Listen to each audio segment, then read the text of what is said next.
FF9 Han of Justice is coming our way. Yes. But nobody knows how, and we're gonna find out. Welcome, Reject Nation. My name is John Humphrey. I'm Greg Alba. And we are part of the Fast family. Welcome to the Reject family, mother effers. Yeah, there you go. We're gonna check out this video today from a channel called Looper. We love their movie lists. We often disagree with them though.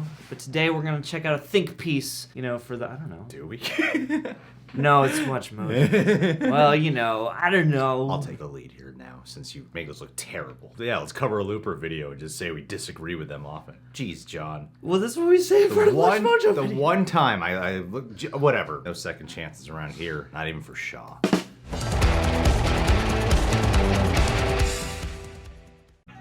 When the first trailer for the 9th Fast and Furious film dropped at the Fast 9 Festival in Miami on January 31st, fans of the nearly 2-decade-long action franchise were gifted a shocking surprise. After winning over audiences in 2006's The Fast and the Furious Tokyo Drift, Han Lu, the effortlessly cool street racer, thief, businessman, and former member of Dominic Toretto's crew, is back from the dead. Yes, sir. Played by Sung Kang, he died in the third Fast and Furious movie, the first in the franchise directed by Justin Lin.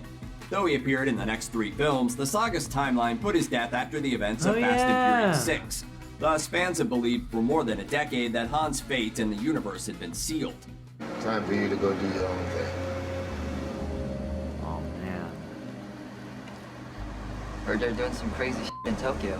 Yet I'm there gonna he go is in the die. trailer, characteristically snacking as he enters a room full of his former crewmates. This, of course, begs the question: how is Han still alive after audiences saw him die? It doesn't we matter. Got this covered claims to know the answer. He's got a Take brother. the following with a grain of salt, but the outlet alleges that Han simply escaped his car before it became enveloped in flames. Unidentified and unverified sources close to the outlet pulled say a that Han has Glenn. been in hiding, staying under the you radar of go. those he knows would be after him following the fateful incident. The site's also reported that the character will make an appearance in the saga's 10th and final film, slated for an April 2021 release. However Han Lu makes his long-desired return in F9, the news of his survival has been a shot of adrenaline to the fan base of the Fast franchise. After being with each other for more than a decade, the cast has evolved into a family as much as the characters have. Han was a huge part of that, which helped convince director Justin Lin to bring the character back into Dom's family and back into the Fast universe. As Lin told Entertainment Weekly, "I think it's really up to us to bring him back and explore it throughout the themes that we're all used to." The fans certainly seem happy. On Twitter, the announcement that Han would return got the hashtag #HanIsAlive trending. It also appeared to renew the trust of Fast diehards who felt betrayed by the movies after it gave Han's killer Deckard Shaw prime billing in 2 films following the popular character's death. As it happens, Lin has a long history with Han. That's why since the Hobbs character Shaw was did first not do introduced as well. in Lin's 2002 crime drama Just feature need a little debut, dose of Better Han. Luck Tomorrow. Actor Sung Kang revealed in a 2013 interview with Mandatory that Han was added to the Fast and Furious franchise only after Lin convinced executives to change up another proposed character. Clearly, Han is not only beloved by the Fast fandom, he's also a character Lin has carried with him throughout his career. Han is a prime example of the narrative the Fast and Furious saga has built around found family, and that may be important going into the next film. Lin is certainly not treating the character's return lightly. He told Entertainment Weekly, "In this world, I feel like things happen for a reason. I won't go into details or anything, but I do think that bringing him back is nothing I take lightly. Fan and it took a backlash. lot. But I think what I appreciate is that this universe has really grown, and it Universe. allows us to evolve and really kind of redefine ourselves as we go." As Han himself would say, Life's simple. You make choices and you don't look back. as for Sung Kang, the experience of returning to the screen as the fan favorite is as big for him as it is for the fans who have desperately wanted to see him back. He told the Los Angeles Times, "It's emotional. It feels like I'm going back to a family reunion. It's a relationship that has been missing in my life since the last Fast." See Han Lu make his long-awaited Last Fast. return. Oh, when that should be F9 the opens title! in theaters The on Last August 26th. Fast! Check out one of our newest videos right here. Plus, even more Looper videos about your favorite movies and TV shows are coming soon. Subscribe to our YouTube channel and hit the bell so you don't miss a single one. Oh wow, Last Fast. Last Fast. I just want them to do Fast 10 now and just call it Last Fast. No Furious, Last Fast. And it's Yeah. about them supporting a cause, so they're starving themselves. Yes. Yeah, and then they die. That's why that's the last fast, Yeah. because it's, the end of their Nothing lives. about cars. But then they'll come back in the second half of part 10, which will be called Final Furious. Ooh. Yeah, see? Finn wants to make a 2-part 10, and so I think together we can make this perfect. And then everyone gets to come back from the dead in this trailer for part 10, part 2. You know, I don't really care what the explanation is of why he's back. You could have all the theories you want. You could just say he's back, and I'll be like, all right. The rules don't matter. I'm rolling with it. Why that not? much. What did they say in this video? That he probably just crawled out of the car before it caught Yeah, he fire? pulled a Glenn. I guess that's an Yeah. explanation. Who cares? Look what this franchise has become. I really hope that they do an Agents of S.H.I.E.L.D. type thing with this, where they make, like, how Han came back, like, integral to the entire story. And Yeah. just make it this central mystery. I don't mean to sound, insensitive to those who are actually passionate about the family angle with Fast and the Furious. I've always thought it was funny. I've always thought it was cute, but I've always felt like people like Justin Lin, Vin Diesel. I'm sure the cast feels like a family for the amount of films they've done together and whatnot, and the fact that it's in the script. And so when they're doing it, I'm sure their perception, the idea of family is truly a relevant, prevalent thing amongst their conversation and how they're emotionally attached to this franchise.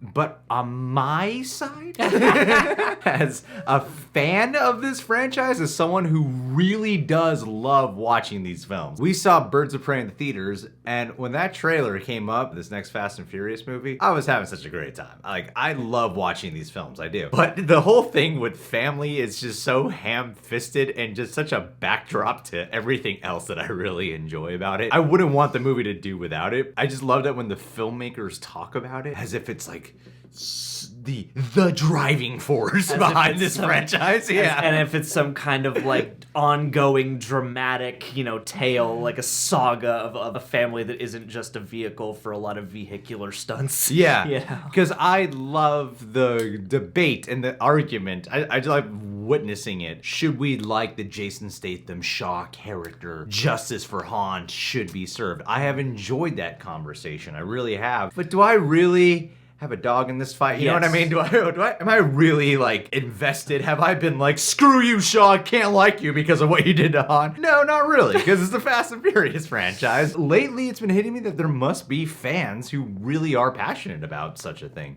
That they are invested in lore, characters, and do consider this a universe in and of itself. Because whenever I hear it thrown around for this franchise, like, really? There's a difference between, like, a spin-off and then calling something a universe, you know what I mean? Yeah. The Fast and Furious, to me, has kind of become, like, a comic book series. That's how I look at them. Even though they're connected, I've started to take this approach of, like, okay, each time the reality is going to reset a little bit. Somebody who was a bad guy last time might be a good guy this time, or might be kind of in the middle. Because, like, comic book characters always flip-flop like that. That's kind of the best justification I've been able to bring in for the Fast and Furious existing the way it does. The family element, I feel like, is endearing partly because of the cheese factor that comes with the contrasting flavors of the movie. Because people make fun of it. It's a thing that you poke a lot of fun at. Family clinking Coronas and stuff. And I guess that's the whole thing that I'm talking about with the filmmakers is they take it seriously. While it seems like on the audience end, we make fun of that. We like it, we want it there, but it's really just silly. Yeah. Whereas to them, it's like being a part of a play. Where, like,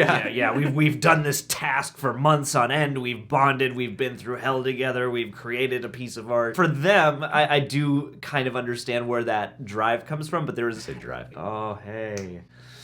I'm wearing a drive shirt, and he said drive Fast and Furious. Oh, man. When am I going to get my big break in comedy? Not today. Transmission.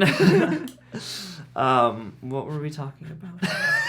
I get it. When I interject a joke and you lose your train of thought. It's good. It's good. This is a learning experience for me today. I wonder if they're aware of the audience perspective truly, because I'm sure that there is a certain amount of, just seeing like, oh, people were really, really excited and just kind of taking that as a homogenized kind of love. I don't know how tongue-in-cheek these movies are intended to be. I don't know how self-aware of those things they are. I thought they were, but then when they talk about it, it doesn't sound like they are. Yeah, I'm like, do you think this is absolutely badass and absolutely, you know, whatever family nugget you want to call it. Yeah, I don't know. I don't really care how Han is back either. Fine, it's a new issue. Yeah, I mean, to me, it excites me because I like participating in the fun. I was never pissed off at Jason. Honestly, I wasn't even aware that it was a problem until other people brought it up. I was just bummed because I like Sung Kang in that role and I wanted to see him come back again. Yeah, I do think he's very charming. Now, does this mean we can open up the door to get Gal Gadot back? Is he gonna address that? I will want there to be some answers. If it's just they cut to some cheesy flashback where he's crawling out of a burning vehicle, fine, I don't care. I do want some answers as to